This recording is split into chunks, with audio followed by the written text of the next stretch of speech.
ठीक है, तो अब हम क्या करने वाले हैं, अब हम एक्टिविटी करेंगे। इसमें हम क्या कर रहे हैं, जिंक ग्रैन्यूल्स डाल रहे हैं और ऊपर से हम एसिड डाल रहे हैं H2SO4। ठीक है, जिंक ग्रैन्यूल्स और उसमें हम H2SO4 की एसिड डाल रहे हैं। इस वाली मशीन को हम ड्रॉपर कहते हैं ना, ड्रॉपर के थ्रू हमने डाला। बताओ हम लोग क्या ऑब्जर्व करेंगे, रिएक्शन जल्दी से लिख लेते हैं। हमने कौन सा लिया है, हमने जो है ना, एक तो हमने मेटल लिया है, अपना मेटल Zn लिया है, एसिड H2SO4 ली है। बताना, सोचना क्या होगा। H के अलावा SO4 जिंक के पास गया, क्या बनाएगा, ZnSO4 plus H2, hydrogen gas बन गई है। पक्की बात है, हाइड्रोजन गैस बन गई है। अच्छा, जब ये हाइड्रोजन गैस निकलेगी एफर्वेसेंस के साथ निकलेगी। जब भी कोई भी गैस निकलती है तो वो बबल्स बनाकर निकलती है। कोई भी गैस निकलती है तो वो कैसे निकलती है, बबल्स बनाकर। ठीक है, ये गैस जो भी निकली है बबल्स बनाकर निकलेगी, है ना। और कौन सी गैस निकली है इसमें, हाइड्रोजन गैस निकली है। अच्छा, कोई भी केमिकल रिएक्शन है उसमें ये सब चीज़ें हो सकती हैं। क्या क्या चीज़ें हो सकती हैं, अब हम ये याद कर लेते हैं कि अगर कोई भी केमिकल चेंज है तो उसमें क्या क्या चीज़ पॉसिबल है। उसका चेंज इन स्टेट पॉसिबल है, चेंज इन कलर पॉसिबल है, इवोल्यूशन ऑफ गैस पॉसिबल है और चेंज इन टेम्परेचर पॉसिबल है। ये सब पॉसिबिलिटीज़ हैं किसी भी एक केमिकल रिएक्शन के अंदर। किसी भी केमिकल रिएक्शन के अंदर ये सब चीज़ें पॉसिबल हैं। अब सबके ही हम कुछ एग्जांपल्स अच्छे से याद करेंगे। ठीक है, चेंज इन, सबसे पहले हम ये change in colour, change in state discuss कर लेते हैं। ठीक है, चेंज इन स्टेट का मतलब क्या होता है, सॉलिड का लिक्विड में होना, लिक्विड का गैस में होना। हमें हर के दो तीन एग्जाम्पल्स याद होने चाहिए। जैसे चेंज इन स्टेट का तुम एग्जाम्पल याद करोगे, हाइड्रोजन और ऑक्सीजन को हम अगर मिलाएं तो हमारा बनता है पानी। H2 + O2 क्या देता है, H2O। तुम्हें पता है ये हाइड्रोजन क्या है, ये एक गैस है, वही वाली गैस है, पॉप साउंड वाली गैस है ये। और ऑक्सीजन क्या है, ऑक्सीजन भी एक गैस ही है। ये भी गैस है और ये भी गैस है, दोनों क्या है, गैसेस। और दोनों के मिलने से बन क्या गया, दोनों के मिलने से बन गया पानी। पानी यानी वाटर बन गया है। ये क्या है, लिक्विड।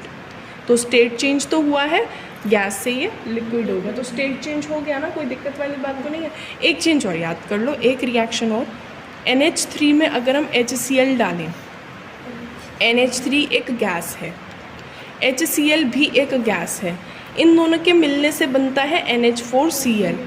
पता है ये NH4Cl एक सॉलिड है, दो गैसेस मिली और बन गया सॉलिड। ये जो सॉलिड है ना, इसकी खास बात ये है कि ये वाइट कलर की फ्यूम्स देता है, वाइट कलर की फ्यूम्स देता है।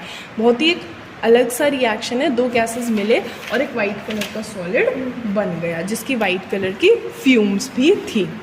तो ये कुछ ऐसे रिएक्शंस हैं जिसमें हम क्या ऑब्जर्व करेंगे कि हमारा स्टेट चेंज हो रहा है। स्टेट चेंज समझते हो, सॉलिड का लिक्विड में बनना, लिक्विड का गैस में बनना, इसको हम स्टेट चेंज कहते हैं, है ना। एक कौन सा रिएक्शन हमने याद कर लिया कि भैया हाइड्रोजन और ऑक्सीजन मिला और बन गया वाटर।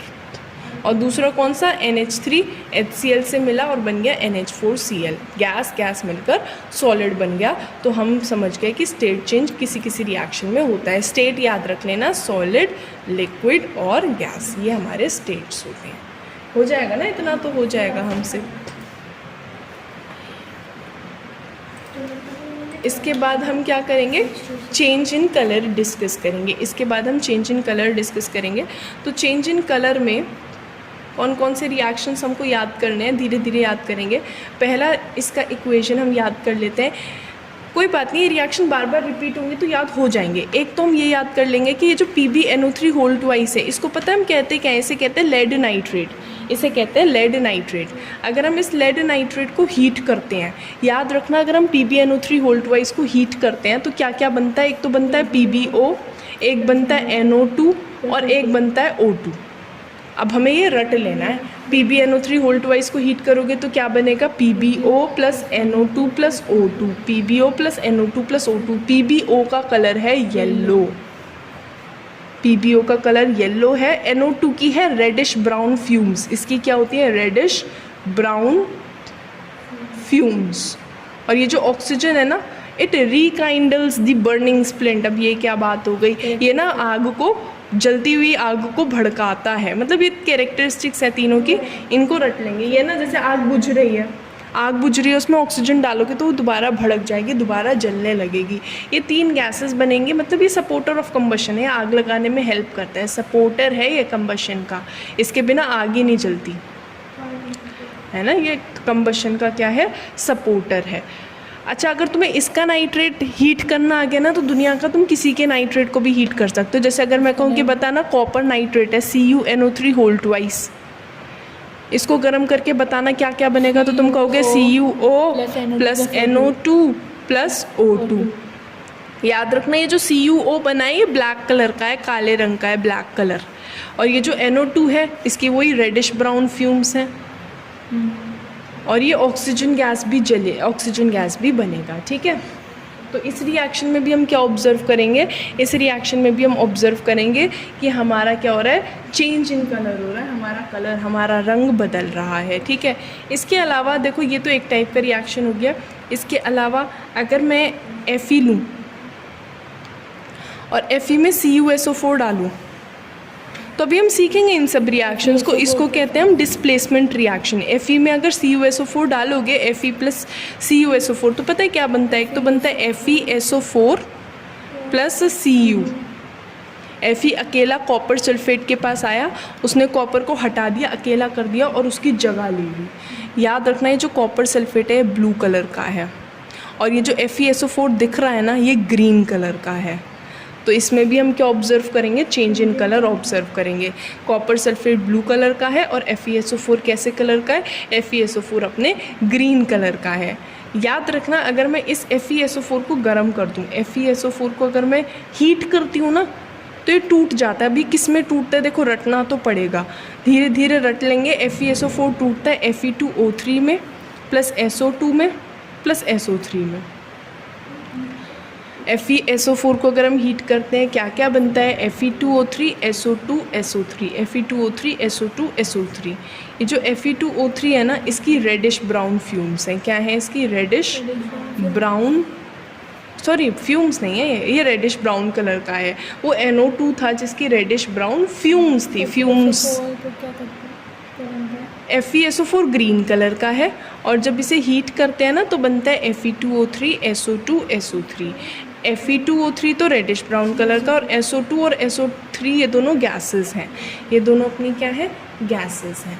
तो इस रिएक्शन में भी हम क्या ऑब्जर्व करेंगे, इस रिएक्शन में भी हम लोग चेंज इन कलर ऑब्जर्व कर लेंगे, ठीक है। तो ये वो रिएक्शंस है जिसमें हम क्या ऑब्जर्व करते हैं, चेंज इन कलर ऑब्जर्व कर लेते हैं, ठीक है। 2-2 3-3 एग्जाम्पल्स हमें हर केस में याद करने हैं किसी भी तरीके से, है ना। एक आध और बता देती हूँ, जौन सा आसान लगे वो कर लेना।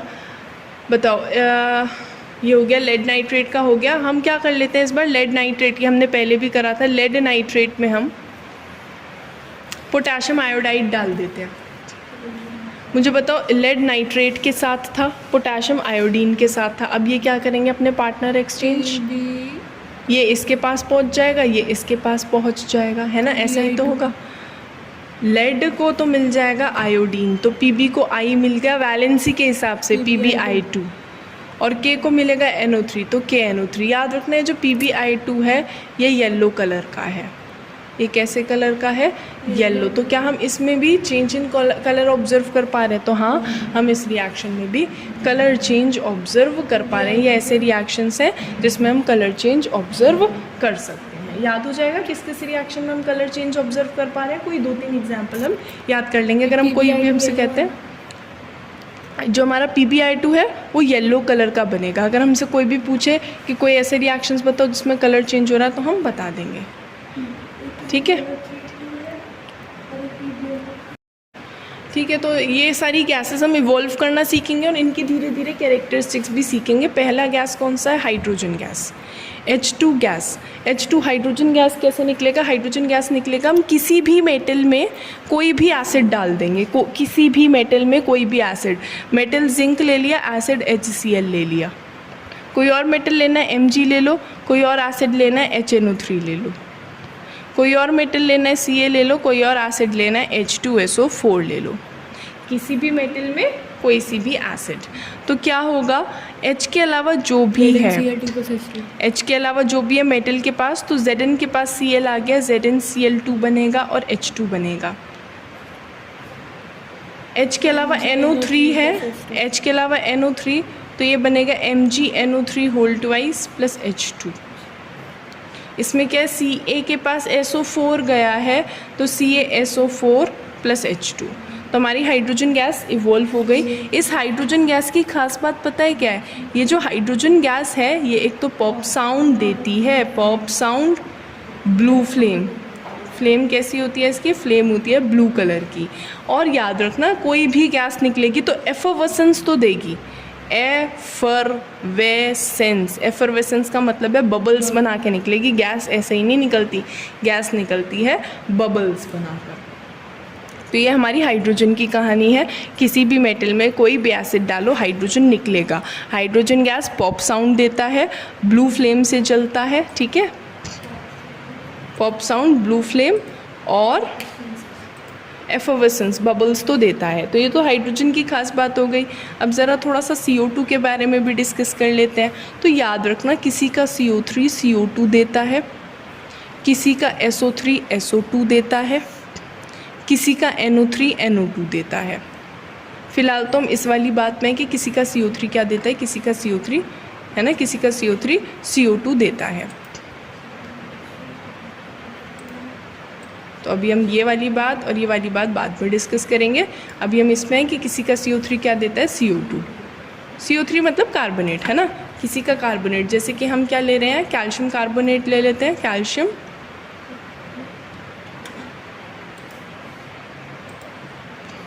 हमने क्या लिया है, कैल्शियम कार्बोनेट CaCO3। दो तरीके हैं, या तो इसे बस गर्म कर दो, हीट कर दो, या फिर इसमें कोई सी भी एसिड डाल दो, CaCO3 में कोई सी भी एसिड। अब तुम्हें 3 एसिड पता है, CaCO3 में कोई सी भी एसिड डालेंगे हम, तो हमें तो 3 एसिड पता है। HCl के बारे में हमको पता है, H2SO4 के बारे में हमको पता है, HNO3 के बारे में भी हमको पता है। तो क्या होगा, अगर HCl डाल रहे तो H के अलावा Cl, Ca के पास गया तो क्या बनेगा, CaCl2 प्लस H2O, और किसी का CO3 CO2 देता है तो CO2 बनेगा, क्या बनेगा, CO2 गैस ज़रूर इवॉल्व होगा। Ca को Cl मिला, CaCl2 बना, H और O मिलकर H2O बन गया और CO2 गैस निकलेगी। इस रिएक्शन में कौन सी गैस निकलेगी, CO2।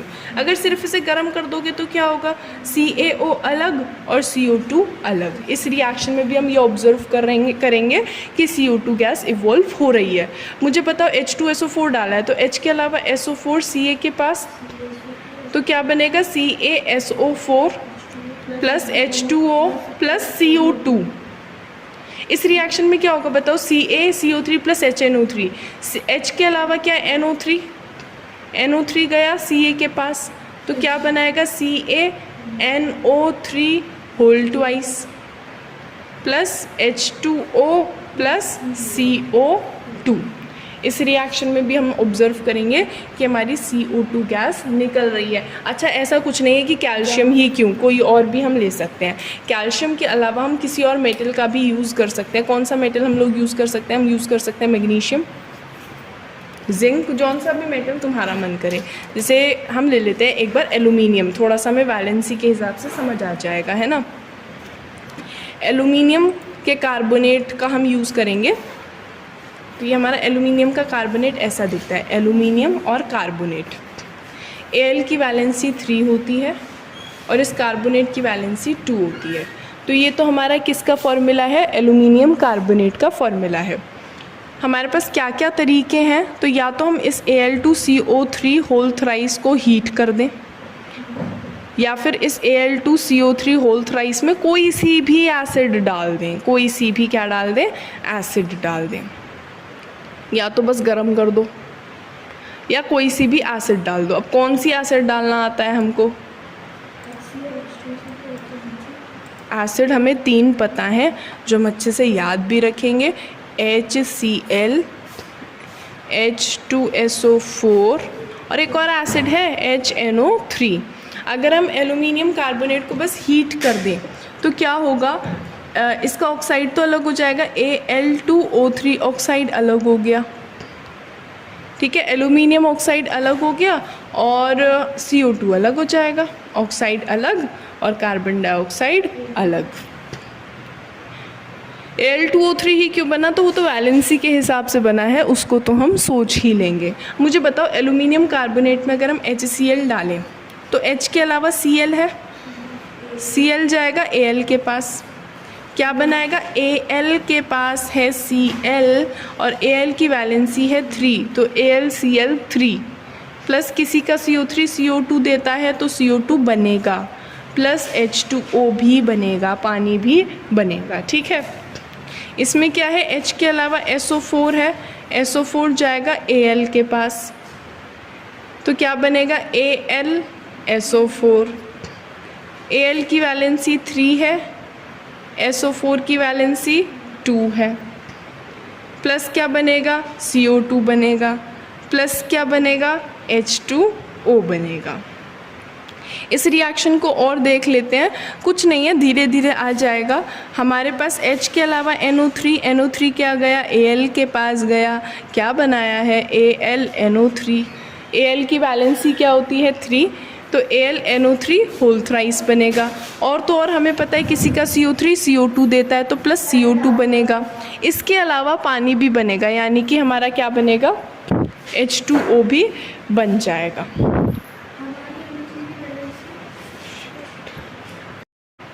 इवोल्यूशन ऑफ गैस में अब हम कौन सी गैसेस तक पहुंच चुके हैं, हमने हाइड्रोजन गैस को डिस्कस कर लिया, हमने CO2 को डिस्कस कर लिया है ना। अब हम बस एक गैस को और डिस्कस कर लेते हैं। चलो CO2 का एक एग्जाम्पल और ले लेते हैं हम। इस बार कौन सा एग्जाम्पल ले लेते हैं, अब हम ले लेते हैं Zn, जिंक कार्बोनेट ले लेते हैं, ZnCO3 और ZnCO3। एक बार तो हम क्या करेंगे, ZnCO3 को सिर्फ हीट कर देंगे, एक बार हम क्या करेंगे, ZnCO3 में ना कोई सी भी एसिड डाल देंगे, HCl डाल दो, H2SO4 डाल दो, या फिर इसमें HNO3 डाल दो। तो क्या होगा, अगर हम सिर्फ इसे हीट कर रहे हैं तो क्या होगा, ZnO अलग हो जाएगा और CO2 अलग हो जाएगा। इसमें क्या होगा, HCl में H के अलावा Cl है, Cl जाएगा Zn के पास, तो क्या बनाएगा, ZnCl2, और हमको पता है क्या बनेगा, H2O बनेगा, साथ साथ CO2 गैस भी इवोल्व होगी। इस वाले रिएक्शन में बताना H के अलावा SO4 है, SO4 जाएगा Zn के पास, ZnSO4 बनाएगा, प्लस H2O बनाएगा और प्लस CO2 गैस भी इवॉल्व हो जाएगी। लास्ट केस में हम क्या देखेंगे कि H के अलावा NO3 है, NO3 जो है वो Zn के पास चला गया तो क्या बनाएगा, ZnNO3 whole twice, ZnNO3 whole twice बना है, प्लस H2O बना है और इसके अलावा CO2 गैस भी इवॉल्व हो जाएगी। तो ये वो रिएक्शंस है जिसमें हमें कौन सी गैस इवॉल्व होती हुई दिखेगी, CO2 गैस इवॉल्व होती हुई दिखेगी। ठीक है, CO2 के कैरेक्टरिस्टिक्स भी याद रखने हैं हमको। CO2 के कैरेक्टरिस्टिक्स क्या होते हैं, पहला कैरेक्टरिस्टिक, बाकी गैसेस देती हैं एफोवेसेंस, ये गैस देती है ब्रिस्क एफोवेसेंस। ये क्या देती है, ब्रिस्क एफरवेसेंस। बाकी गैसेस क्या देती हैं, मतलब बाकी गैसेस तो बबल्स बनाकर निकलती है, झाग बनाकर निकलती है।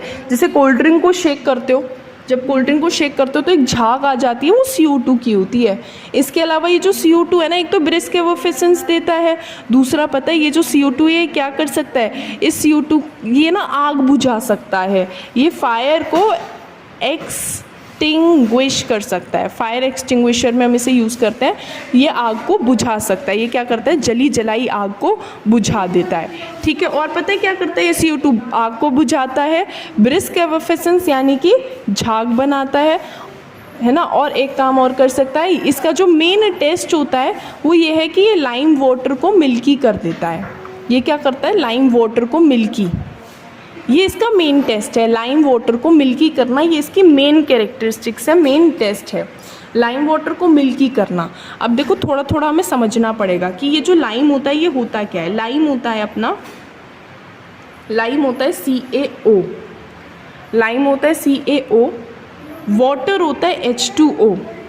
लाइम में हम क्या डाल रहे हैं, वाटर डाल रहे हैं, लाइम क्या है CaO, वाटर क्या है H2O। दोनों के डालने से क्या बनेगा, CaOH होल ट्वाइस। इसको ही हम लाइम वाटर बोलते हैं। हमने क्या करा, लाइम लिया, लाइम में वाटर डाला, तो लाइम और वाटर मिलकर क्या बन जाता है, लाइम वाटर। लाइम का फॉर्मूला क्या है, CaO, वाटर का फॉर्मूला क्या है, H2O।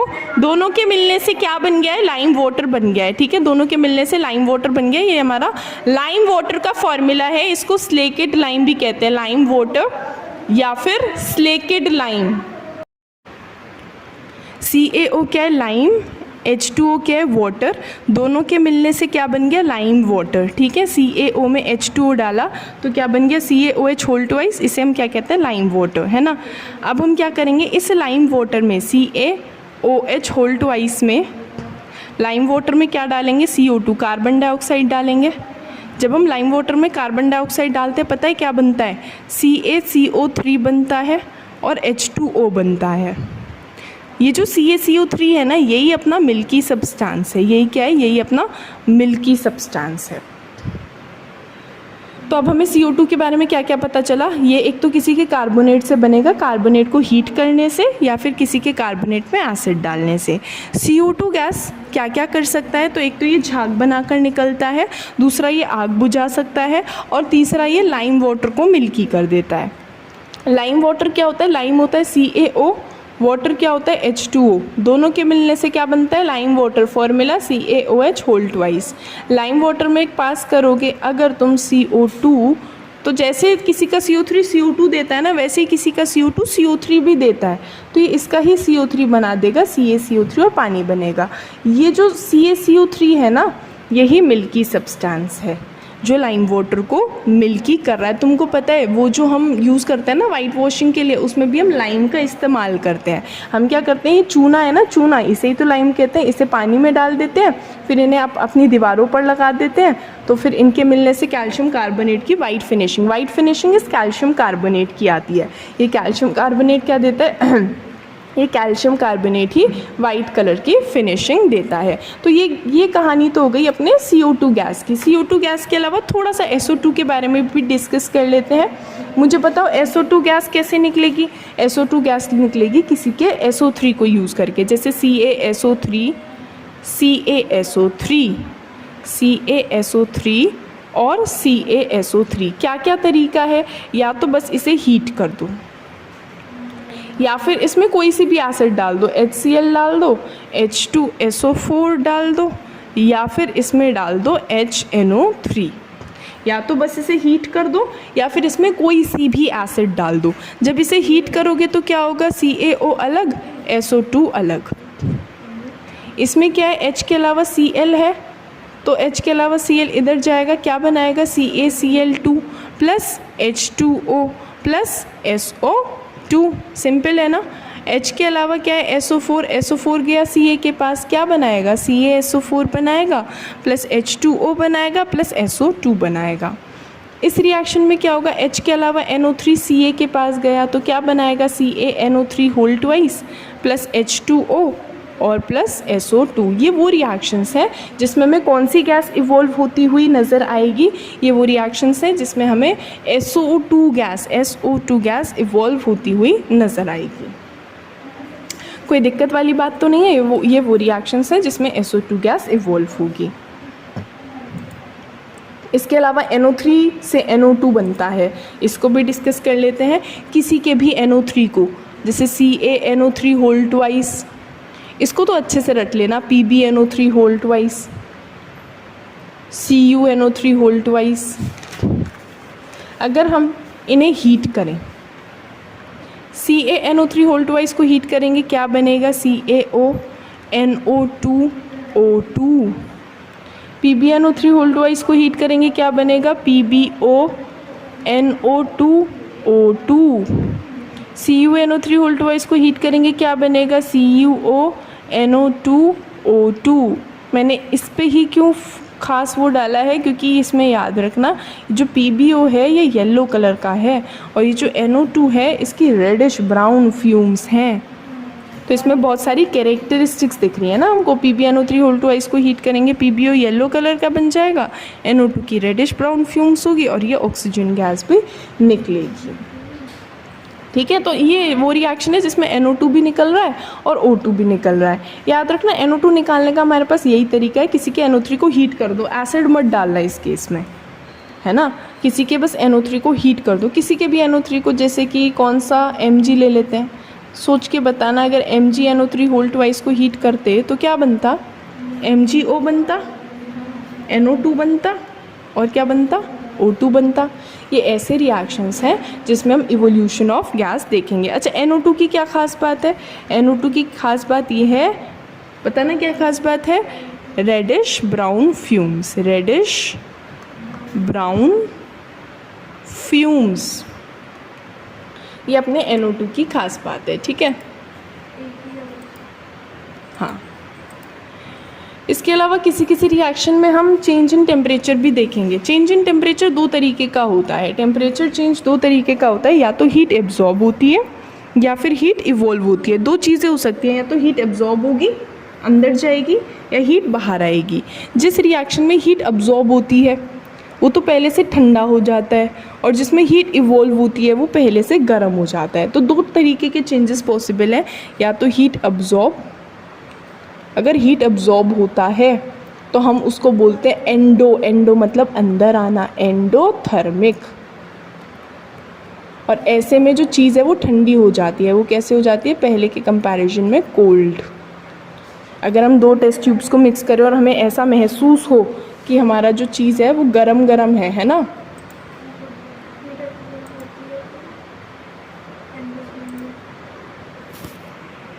तो या तो हमारा हीट एब्जॉर्ब होगा, जब हीट एब्जॉर्ब होता है तो हम उसे क्या कहते हैं, एंडोथर्मिक।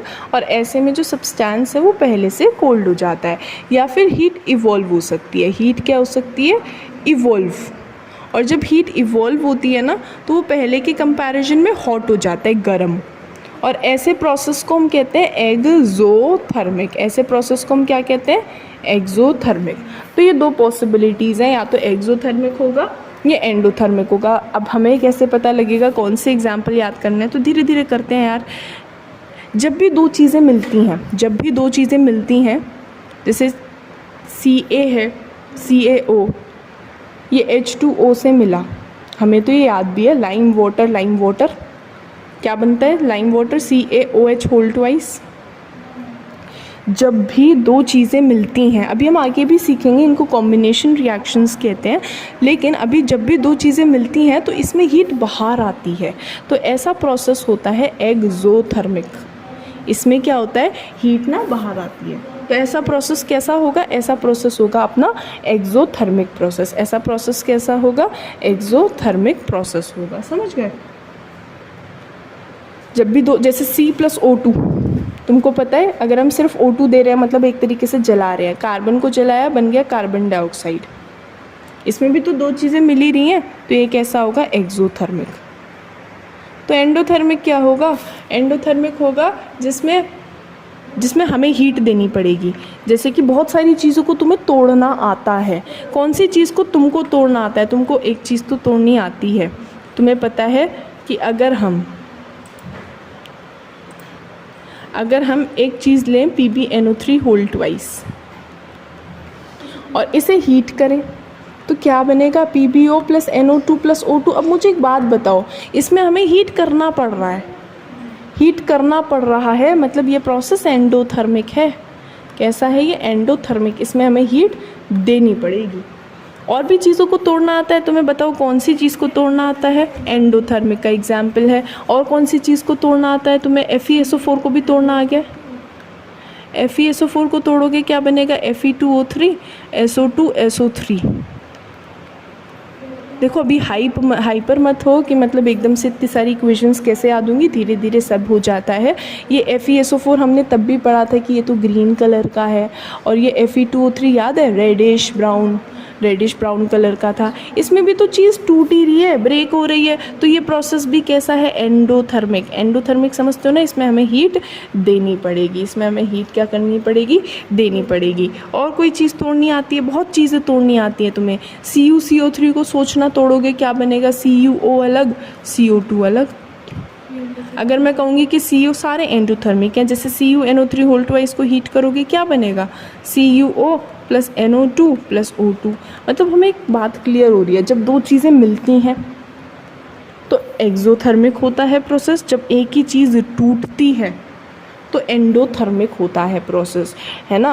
और ये हमारा चेंज इन टेम्परेचर होता है, या तो वो पहले से गर्म हो जाएगा या पहले के कंपैरिजन में वो ठंडा हो जाएगा। थोड़ा सा याद हो जाएगा ये वाली बात।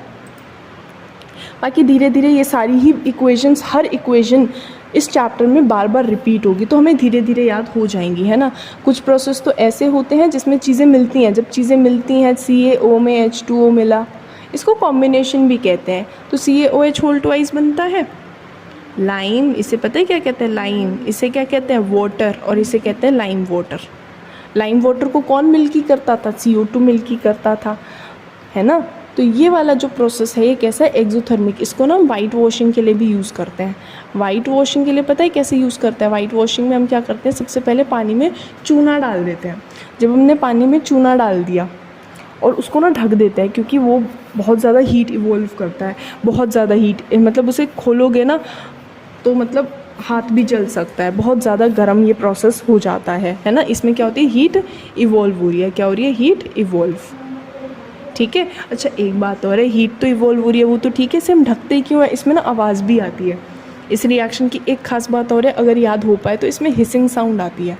अगर ध्यान से सुनोगे ना, चूने में पानी डालोगे तो हिसिंग साउंड आएगी, हिसिंग साउंड आती है, हिसिंग साउंड आती है, हीट इवॉल्व होती है। और फिर पता है ये हमारा प्रोसेस एक्सोथर्मिक है, इसमें क्या होता है, हीट इवॉल्व होती है, हीट क्या आती है, बाहर आती है, ठीक है। चूने को ना, इस चूने वाले पानी को फिर हम अपनी दीवारों पर डालते हैं और ये CO2 से रिएक्ट कर लेता है। एटमॉस्फेयर में तो है ही CO2, तो CaCO3 बनता है, H2O बनता है। ये H2O धीरे धीरे सूख जाता है, पानी सूख जाता है और ये CaCO3 की वाइट फिनिश आती है।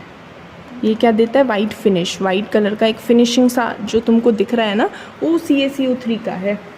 CaCO3 वाइट कलर का फिनिश देता है। पता है ये CaCO3 हर, मतलब जो तुम थोड़ा सा कोशिश करो इमेजिन करने की वाइट चीज़, जैसे कि मैं तुम्हें थोड़े एग्जांपल देती हूँ, तुम्हें क्लियर होगा कैसा वाइट। जैसे तुम्हारा ताजमहल, जो तुम्हारा ताजमहल है ना, वो कैल्शियम कार्बोनेट का बना है। तुम्हारे दांत वाइट कलर के होते हैं, मिल्की मिल्की से, वो भी नहीं, वो भी हमारे क्या होते हैं, वाइट कलर के होते हैं। इसके अलावा हमारी एक चीज़ होती है एग के शेल्स, जो एग के बाहर शेल होता है वो भी कैल्शियम कार्बोनेट। को पूछे एग शेल का फॉर्मूला CaCO3। और तुमको पता है एक चीज़ और होती है, बोन्स। एक चीज़ और होती है, समुद्र के पास पाई जाती है सी शेल, है ना, सुना है, समुद्र के पास सी शेल्स पाए जाते हैं, वाइट कलर के होते हैं, वो भी मिल्की मिल्की से। तो वो भी किस चीज़ के हैं, वो भी कैल्शियम कार्बोनेट के बने होते हैं, ठीक है। तो कैल्शियम कार्बोनेट ही क्या करता है, वाइट फिनिश देता है। ये तुम्हारी चौक में, मार्बल में, इन सब में भी है, मार्बल, हाँ, तो उसमें भी क्या होता है, कैल्शियम कार्बोनेट होता है, ठीक है। इसके अलावा हम ऑब्जर्व क्या कर सकते हैं, फॉर्मेशन ऑफ प्रेसिपिटेट। पहले तो ये PPT होता क्या है, प्रेसिपिटेट। प्रेसिपिटेट को हम शॉर्ट फॉर्म में PPT लिखते हैं, इसको हम ऐसे डिनोट करते हैं। होता क्या है, ये होता है इनसॉल्युबल, इनसॉल्युबल सा नीचे बैठ जाता है। कई बार क्या होता है, दो केमिकल को मिक्स करोगे ना, ये एक है ये दो है, इनको हमने क्या करा, मिक्स करा। मिक्स करने के बाद यहाँ पे ना नीचे बैठ गया एक चीज़, किसी भी कलर का नीचे से बैठ सा गया इनसॉल्युबल सा सब्सटेंस, उसको प्रेसिपिटेट कहते हैं। और प्रेसिपिटेट कब बनेगा, प्रेसिपिटेट तब बनेगा जब डबल डिस्प्लेसमेंट होगा। अब डबल डिस्प्लेसमेंट क्या होता है, धीरे धीरे समझ आ जाएगा। डबल डिस्प्लेसमेंट पता है क्या होता है, डबल डिस्प्लेसमेंट होता है कि जब हम पता है क्या करेंगे,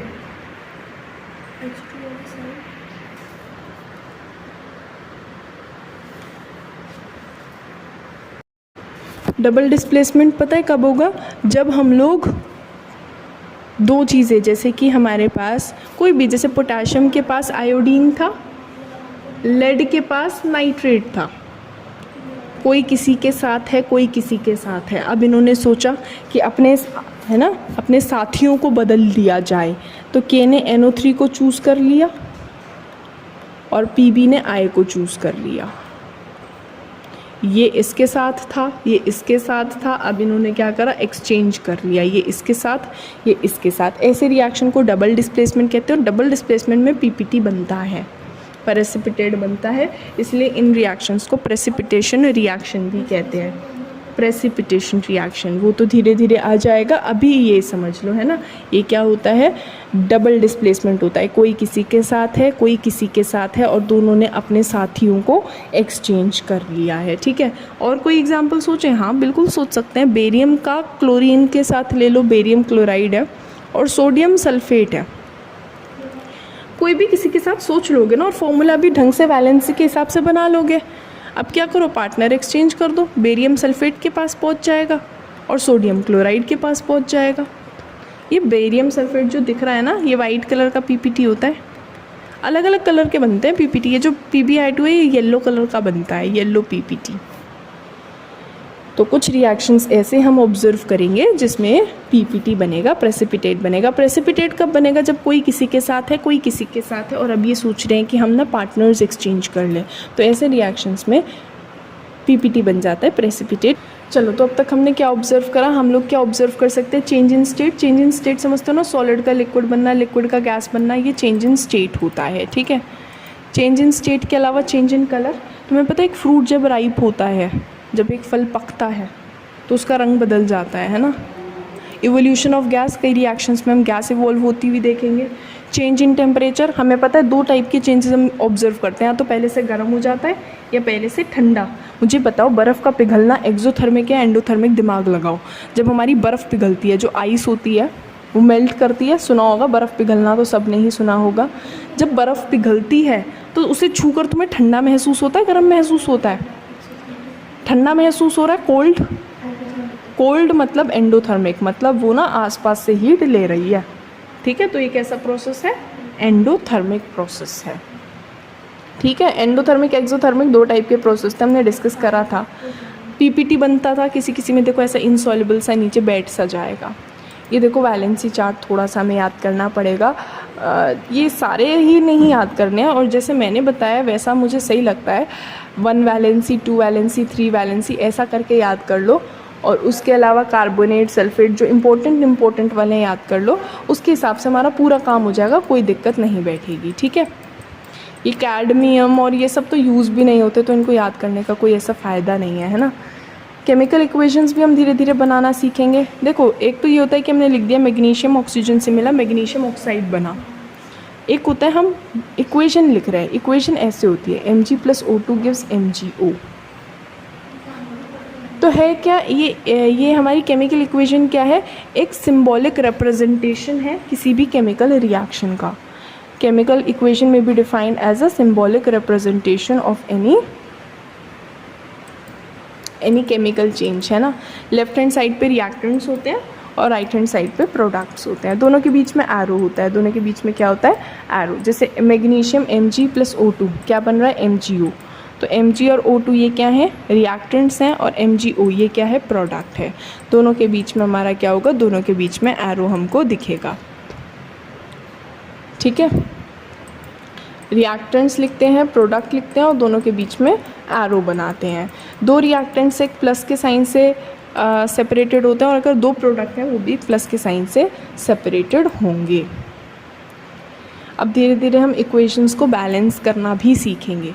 इक्वेशंस को बैलेंस करना, जो भी हमारी इक्वेशन है उसे हमें बैलेंस करना चाहिए, क्यों, ताकि वो law of conservation of mass को फॉलो कर सके। अब ये law of conservation of mass क्या है, law of conservation of mass कहता है कि मास can neither be created nor be destroyed. ना हम मास को क्रिएट कर सकते हैं, ना ही हम मास को डिस्ट्रॉय कर सकते हैं। मास can neither be created nor be destroyed, total mass remains conserve.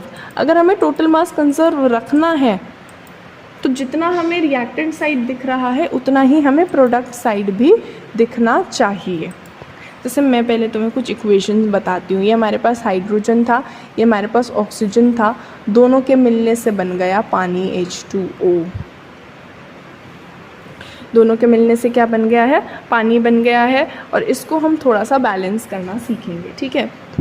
तो बैलेंस करने का मतलब क्या होता है, यहाँ हाइड्रोजन 2 है, यहाँ हाइड्रोजन 2 है, यहाँ ऑक्सीजन 2 है, लेकिन यहाँ तो ऑक्सीजन एक ही है, तो यहाँ 2 बनाना पड़ेगा। अब यहाँ हाइड्रोजन कितने हो गए 4, तो यहाँ भी 4 बनाना पड़ेगा। इसको हम कहते हैं बैलेंसिंग केमिकल इक्वेशन। और इक्वेशन को बैलेंस करते क्यों है? ताकि वो law of conservation of mass को फॉलो कर सके। किसको फॉलो कर सके? Law of conservation of mass को फॉलो कर सके।